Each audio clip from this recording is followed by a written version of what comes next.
Bruce Lee said, "I fear not the man who's practiced 10,000 kicks one time, but I fear the man that's practiced one kick 10,000 times."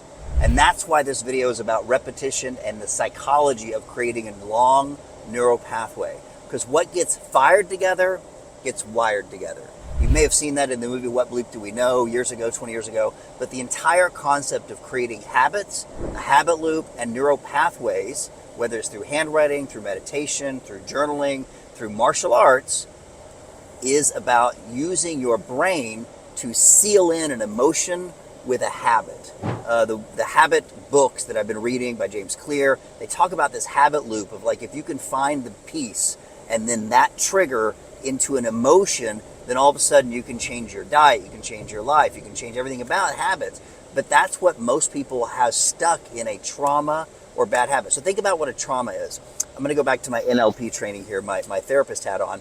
Is a trauma, let's just think something like getting hit by a train, right? Let's say you're a little girl and you see a train come by and it hits the dog and you're like, I can't stand trains, right? Because my dog. So when that little girl saw the train, heard the train, had the negative emotional experience of her dog getting hit by a train, I know this is really depressing. It's just an example. No dog was hit. No kid was harmed in the filming of this video. Is that the neural pathway says train sound equals pain. So for the rest of her life, she has a phobia or an instant fear or a trigger from train equals pain. And that all it is, that happens once. So the way that you have triggers, so if you're afraid of anything, if you have a trigger, if you have a trauma, if you have a negative anchor, all that happened was an intense emotion combined with a unique stimulation, sight, sound, emotion, whatever. So train signal, very unique, very high pitched, doesn't happen a lot. You wouldn't have like the sound of, rain. Like that would be weird unless rain happened while you're having a terrible experience. But generally, it's a very unique sound, very unique experience, very unique word, tone of voice. That's a trigger. And here's the thing, you don't have to wait till the world gives you a crappy day to make a trigger. You can trigger yourself happy. You could create certain kind of music. You create certain kind of emotions. You can intentionally create certain kind of emotional states. I was at maybe a Tony Robbins seminar back when I was 19, and he was talking about how he creates a trigger before he goes on stage. And so I thought, hey, I want to be a public speaker. I'm going to give that a shot. So I started doing this little weird hand motion. If you ever see me speak, you might see me do this before I get on stage. I haven't done it lately. I've had super confidence both in stand-up but when I first started, like the first couple of national TV shows, I was 20, 21 years old, and it was a little scary, right? Like I didn't know how to, so I would do that, and then that anxiety was linked with excitement, and I performed well on all the TV shows I did in my 20s. And so now when I just feel good now. I just did that. I was like thinking back into like, wow, I was in New York. I was, 23 years old. I was on national TV. So that literally, that motion I just did triggered a memory to a thought of me on TV almost 25 years ago. Like that's how it's all neural pathway. I mean, it's all wired together. And so you can create a positive neural pathway and you can uncreate a negative one. So if you have a lot of triggers in your life or people, it's like mother's voice, father's voice, brother, some people can see a certain flag or certain party or certain president and they get very, very angry. Those are all just triggers. If you think about a flag, it's a piece of cloth. It doesn't really have any meaning at all. But if you think about a Nazi flag or a Confederate flag or a Spanish flag or American flag, you have emotions associated with that. That is all because in your past you have had emotional experiences while simultaneously looking at that thing. If you are patriotic and you like sports, you probably get a feeling of patriotism when they play your song or your country's flag at a sports event.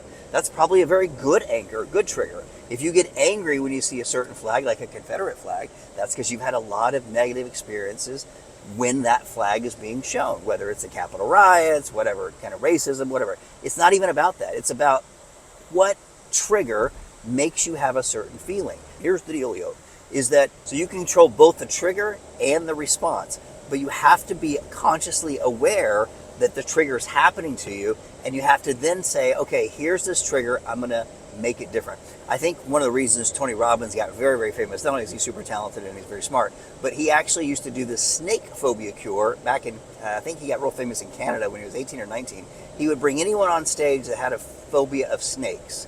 And when he would use his NLP hypnotic magic to literally let them no longer have a traumatic experience. It's called the phobia cure. Very, very fundamental, basic 101 if you study NLP or hypnotic training, right? But to the average audience, it's just magic. You know, I think Albert Brooks said, to the average person, advanced technology is perceived as magic. And so anything that's advanced, like NLP, handwriting analysis, I've had people I do handwriting and say, oh my God, that's of the devil. You can't know that. Are you a psychic? Like, no, it's just a system that someone came up with. I learned it, and now I have this unusual insight into personality.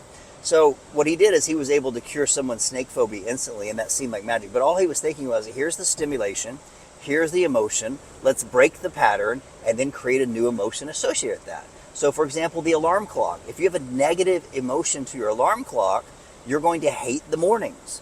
So I'm writing a new book called Dancing in the Kitchen for No Reason, because my mornings are filled with joy and happiness and fun. And so when I hear the alarm clock, I'm like, wow, I get to have breakfast with my girlfriend. I get to go work out. I get to hear her play the piano. Like, I get to great coffee. Like, I now associate mornings with something very pleasurable, where before it was like, ugh, another day. I don't do that. So now the alarm is a joyous sound. Also, by the way, I changed the sound of the alarm.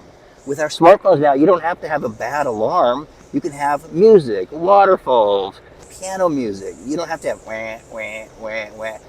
That sound still makes me nervous. I don't like that sound. Wah, wah. It's like a fire alarm, right? So this video really is about anchors and triggers, and really but sort of how to trigger yourself happy. My sister Stephanie's been working on a book called Trigger Yourself Happy, and she has her whole environment planned out. Incense, smells, spatial arrangements. Even when she consults with real estate, she helps people figure out what things in the environment will trigger themselves to be peaceful and happiness. And what a great way to approach life, right? You're like, hey, we're physical beings. We have neuropathways. Because we have neuropathways, they're going to be stimulated whether we want to or not. So you might as well plan ahead to have them stimulated in a way that triggers yourself happy. And most importantly, especially for you suffering with addiction or trauma or PTSD, those triggers can be fixed.